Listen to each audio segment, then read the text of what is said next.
তালা লেগে যাবে, তখন আমার সন্তানেরা আমাকে আব্বা আব্বা বলে ডাকবে, আমার জবানের মধ্যে কোনো আওয়াজ হবে না। মসজিদের খাটি আমার বাড়ির দরজায় এসে হাজির হয়ে যাবে।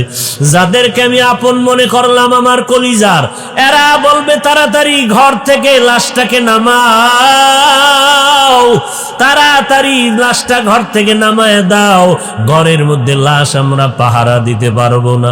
একদল যাবে তাড়াতাড়ি গরম পানি কর, চিরবিদায়ের গোসলটা আজকে দিয়া দেওয়া হবে।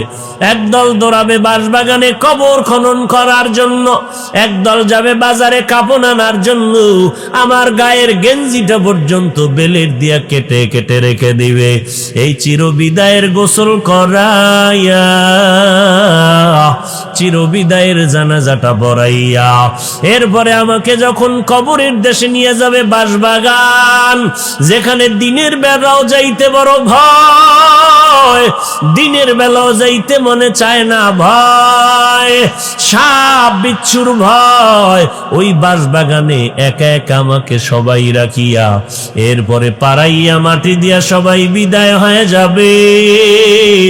অন্ধকার কবর, বেশি লম্বাও না, ডানে বামে জায়গাও বড় কম, নড়াচড়ারও কোনো সুযোগ নাই। নবী বলেন দুইজন ফেরেশতা কবর এসে হাজির হয়ে যাবে তিনটা প্রশ্ন করার জন্য।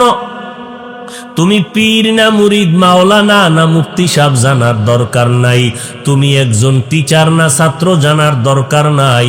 ফেরেশতারা তিনটা প্রশ্ন করবে, রবের পরিচয় দাও, ধর্মের পরিচয় দাও, রাহমাতুল লিল আলামিনের পরিচয় দাও। এই তিনটা প্রশ্ন ছাত্রকেও করবে, শিক্ষকেরও করবে, পীর সাহেবেরও করবে, মুরিদেরও করবে, ইমামেরও করবে, মুক্তাদিদেরকেও করবে, গরিবেরও করবে, ধনীরেও করবে, পুরুষেরও করবে, নারীরেও করবে। কয়টা প্রশ্ন? রবের পরিচয় দাও, ধর্মের পরিচয় দাও, রাহমাতুল লিল আলামিনের পরিচয় দাও। এই তিনটা প্রশ্নের জবাব যারা দিতে পারবে, নবী বলেন তার কবর হবে রওজাতুম মির রিয়াজিল জান্নাহ। আর যারা জবাব দিতে পারবে না, তাদের কবর হবে হুফরাতুম মিন হুফারিন নার, জাহান্নামের টুকরা। কারা জবাব দিতে পারবে? এই জমিনে যারা রবের গোলামি করে যাবে, কবরে গিয়ে জবাব দিবে রব্বি আল্লাহ, আমার রবকে। জিব্বা নারায় বলেন। দুনিয়াতে যারা ইসলাম মেনে চলবে, কবরে গিয়া জবাব দিবি দীনিয়াল ইসলাম, আমার ধর্মের নাম ইসলাম। দুনিয়াতে যারা নবীর সুন্নতের আমল করবে, আঙ্গুলের নখগুলো কেমনে রাখবেন সেখানেও নবীর সুন্নত আছে না নাই? মাথার চুলগুলো কেমনে রাখবেন সেখানেও মদিনাওয়ালার সুন্নত। ও বান্দা জুতা দুইটা কেমনে পরবেন সেখানেও নবীর সুন্নত।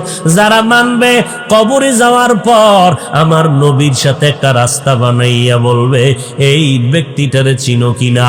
নবীর সুন্নতের যারা আমলওয়ালা আশিক হয়ে কবরে যাবে, আমার নবীরে দেখা মাত্র চিনে ফেলবে আর বলবে ইনি তো আমার মায়ার নবী।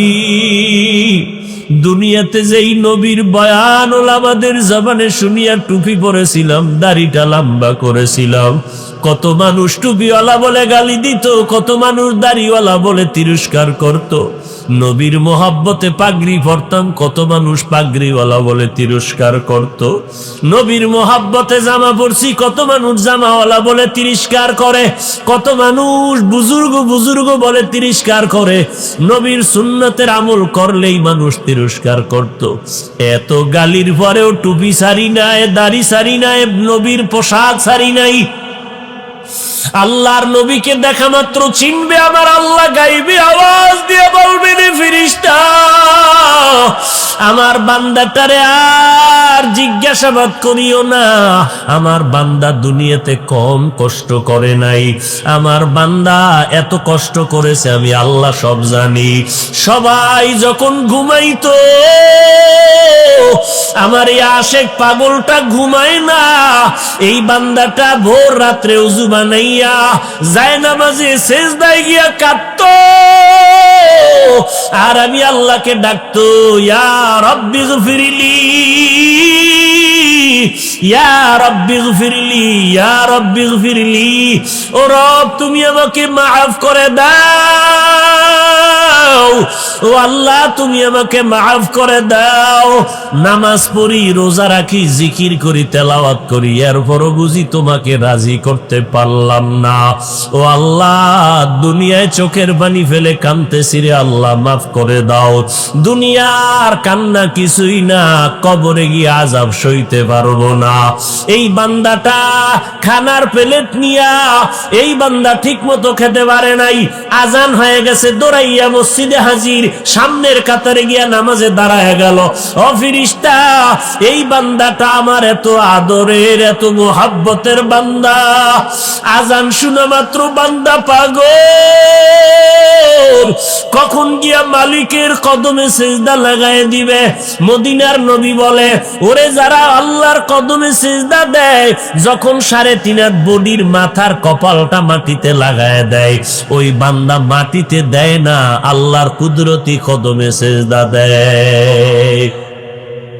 আল্লাহ বলবেন, ফেরেশতা এখন আমার বান্দাটারে আর জিজ্ঞাসা করিও না, এখনই তাড়াতাড়ি কবরের মধ্যে বেহেশতের বিছানাটা দাও, 3.5 হাত কবরটাকে বড় একটা বালাখানা বানাও, জান্নাতের সাথে একটা রাস্তা বানাইয়া দাও। আমার বান্দা এখন জান্নাতের নেয়ামতের রং আর বু পাইয়া, গেরান পাইয়া আরামে ঘুমায় যাবে। কিয়ামত পর্যন্ত এই বান্দারে কেউ ঘুমে যেন ডিস্টার্ব না করে।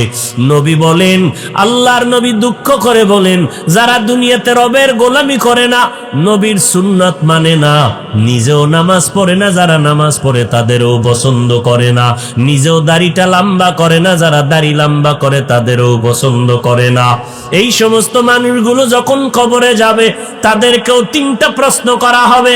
এর যুবক, স্কুলে পড়ো, কলেজে পড়ো, চাকরি করো, ব্যবসা করো, জানা নাই, প্রশ্ন কিন্তু 3টা, রেডি করিয়া কবরের দেশে যাও। স্কুলে পড়ো আলহামদুলিল্লাহ, কলেজে পড়ো আলহামদুলিল্লাহ, তবে মনে মনে রাখবা প্রশ্ন কিন্তু 3টা কবরে করা হবে। কোন দল করো, কোন কলেজে পড়ো জানার দরকার নাই, ফেরেশতারা জানতে চাইবে রবের পরিচয়টা দাও, ধর্মের পরিচয়টা দাও, মদিনাওয়ালা নবীর পরিচয় দাও। যারা দুনিয়াতে রবের গোলামি করবে না, এরা কবরে যাওয়ার পরে বলবে, হা হা লা আদরি, আফসুস আফসুস, আমি কিছুই জানি না, কিছুই জানি না, কিছুই জানি না। সাথে সাথে নবী বলেন, আল্লাহ গাইবি আওয়াজ দিয়া বলবেন, ও ফেরেশতা এই বান্দাটারে আর সুযোগ দিও না, আমি আল্লাহ এই নাফরমানের দুনিয়াতে কম সুযোগ দেই নাই। আমার দেওয়া সূর্যের আলো, চাঁদের আলো, পানি বাতাস ভোগ করলো, আমার দেওয়া নদীর মাছ খাইলো, জমিনের ফসল খাইলো, গাছের ফল খাইলো, এত বড় নিমক হারাম একবারও আলহামদুলিল্লাহ বলে নাই। ওলামায়ে কেরাম পায়ে ধরে ধরে নামাজের দাওয়াত দিত, এক বেলার নামাজও বান্দা পড়ে নাই। এখন আর দেরি করিয়া কি লাভ? দুনিয়াতে অনেক সুযোগ দিলাম, বান্দা সুযোগ গ্রহণ করে নাই। আজান শুনিয়া মসজিদ দেখাও বান্দা মসজিদের মধ্যে ঢোকে নাই, নিজেও নামাজ পড়ে নাই, নামাজিদেরকেও বকাবাধ্য করতো, নামাজিদেরও পছন্দ করে নাই। এখন আর দেরি করিও না, কবরের মধ্যে জাহান্নামের বিছানাটা বিছাইয়া দাও। সাথে সাথে কবরের মধ্যে জাহান্নামের বিছানাটা দেওয়া হবে। আল্লাহ পাক বলবে, এখনই জাহান্নামের সাথে রাস্তা বানাইয়া দাও। কবরের মধ্যে জাহান্নামের আগুন একটা না, দুইটা না, 70 থেকে 99টা সাপ কবরে সে ভরে যাবে। আল্লাহ তাআলা কবরের মাটিকে ডেকে বলবেন, এরে কবরের মাটি, এই গুনাহগার নাফরমানকে 2 পার্শ্ব থেকে জোরে জোরে চাপ দাও। এত জোরে চাপ দিবে পাজরের হাড়গুলো চুরমার হয়ে যাবে। ওই নাফরমানের চিৎকারের আওয়াজ দুনিয়ার সবাই শুনবে, মানুষ আর জিনেরা শুনবে না। এরে নাফরমানের কবরে আযাবের খবর কুকুর দেখে, গরুয়ে দেখে, ওরা আওয়াজ পায়। এই জন্য দেখবা কবরের দিকে তাকাইয়া কুকুর অনেক সময় ঘেউ ঘেউ করে চিল্লায়, কারণ ওরা কবরের আযাব ডাইরেক্ট দেখতে পায়। ভিন্ন পশুরা কবরের আযাব দেখতে পায়। একটা বেনামাজির লাশ যখন কবরে দাফন করলো, পাশে ছিল গরুর গোয়াল ঘর। রাতের বেলা দাফন করে সবাই ঘরে চলে গেল। সকাল বেলা দেখে গরু একটাও গোয়াল ঘরের মধ্যে নাই। একটা গরু জায়গায় মরে গেছে, কিছু গরু রশি সিরিয়া পালায় গেছে।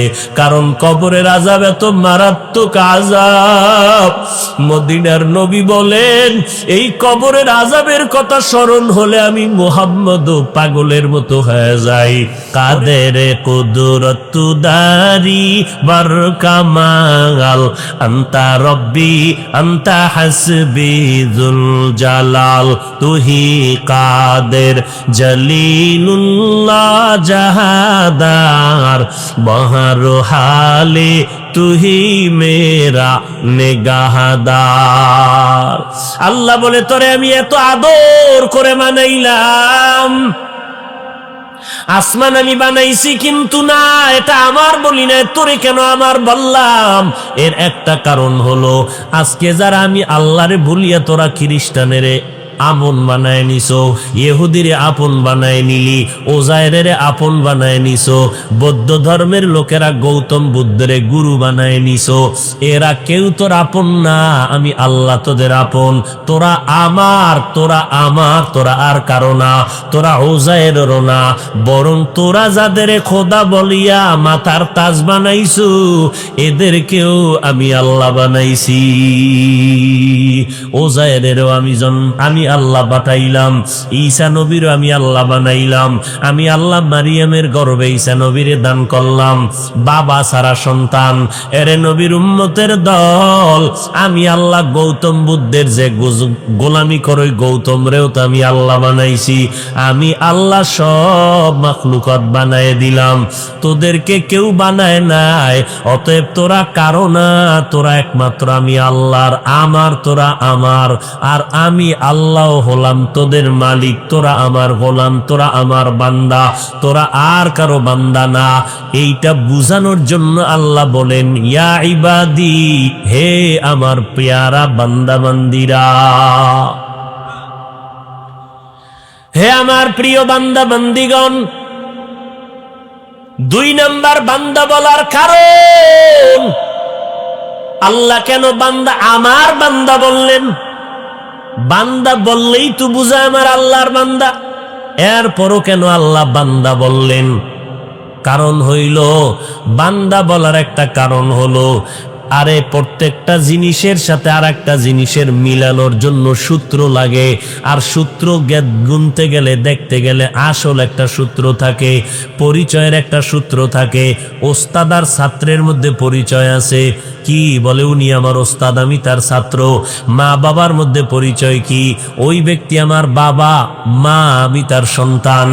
আবার পীর মুরিদের মধ্যে পরিচয়, এই লোকটা আমার পীর, আমি তার মুরিদ, এটা আসল পরিচয়। অন্যান্য পরিচয় আছে। আমার ওস্তাদকে যদি জিজ্ঞাসা করা হয় আপনার পরিচয়টা কি, আমি বললাম তার নাম এই মাওলানা অমুক, বাড়ি অমুক জায়গায়, অমুক মাদ্রাসার শিক্ষক, এটাও একটা পরিচয়। আর ডাইরেক্ট যদি বলি আমার ওস্তাদ, এর দ্বারা সম্মান বাড়বে না কমে যাবে? বিয়ার পরে তারিখ করে আইবার কয় অনুষ্ঠান হবে মাইয়ার বাড়ি, ইসলাম কয় খবরদার মাইয়ার উপরে জুলুম করবি না, 16 বছর বাপ মায়ে খাওয়াইছে, কত কষ্ট করেছে। এই ছেলে, মাইয়াডারে বিয়া কইরা স্বাধীনভাবে নিজের বাড়ি নিয়ে আসবি, শ্বশুরের গোষ্ঠী শুদ্ধ সবাইরে পেট ভরে খাওয়াবি ছেলের বাড়ি, মাইয়ার বাড়ি কোনো অনুষ্ঠান চলবে না। হ্যাঁ, মাইয়ার বাবায় যদি কয় আমি কিছু খাওয়াইতে চাই, তাহলে ছেলেরা কয়েকজন গিয়া চুপে চুপে খাও, গোষ্ঠী শুদ্ধ গিয়া বাড়ির দরজা খালি বানাইও না, খানা খাইয়া পাতিলেরে খালি করবা না। খবরদার, মেয়ের উপরে অধিকার দিয়েছেন আমার আল্লাহ, মর্যাদা দিয়েছেন আমার আল্লাহ, ইসলাম দিয়েছেন মর্যাদা। জমিনের মধ্যে আর কেউ নারীর মর্যাদা দিতে পারে নাই। নারীর উপরে জুলুম করা যাবে না, যৌতুক করিয়া নারীর উপরে জুলুম করা হবে না, নারীর বাড়ি অনুষ্ঠান করে জুলুম করা যাবে না। এরপরে মহারানা ধার্য করতে গিয়া চালাকি করিস না, মোহরে ফাতিমি করো, এর থেকে অতিরঞ্জিত করবা না। হ্যাঁ, যদি করো মুহরটা উসল করে দেওয়ার মতো তৌফিক আসেনি, মহরের টাকা আগে দিয়া দাও। আম্মাজান আদম যখন ঘুমাইয়া গেলেন জান্নাতে, হাওয়ারে আল্লাহ বানায় ফেললেন। আদমের ঘুমের মধ্যে পাজরের হার নিয়া আম্মাজান হাওয়াকে বানায় ফেললেন, সুন্দর সাজে সজ্জিত করে বসায় রাখলেন দূরে। আদম ঘুম থেকে উঠে কয়, নতুন ফরিকেরে। তাকাইয়া হতভম্ব হয়ে গেলেন। এবার দিল টানে দৌড় মারবে, আল্লাহ তো জানতেছেন। আদম দৌড় দিস না, এরে দৌড় দিতে মন চায়নি বলে চায়। কয় আমি আল্লাহ তোদের শান্তির জন্য, তোর কলিজা ঠান্ডা করার জন্য এই মহিলারে বানাইছি। তবে এই মহিলার সাথে যদি কথা বলতে চাও, আগে মহর দাবি মহর আদায় কর। কেমনে মহর আদায় করব? আল্লাহ কয় 3 বার অথবা 20 বার আমার মুহাম্মদের উপর দরুদ শরীফ পড়ো। হর কে বাসো হর কে খা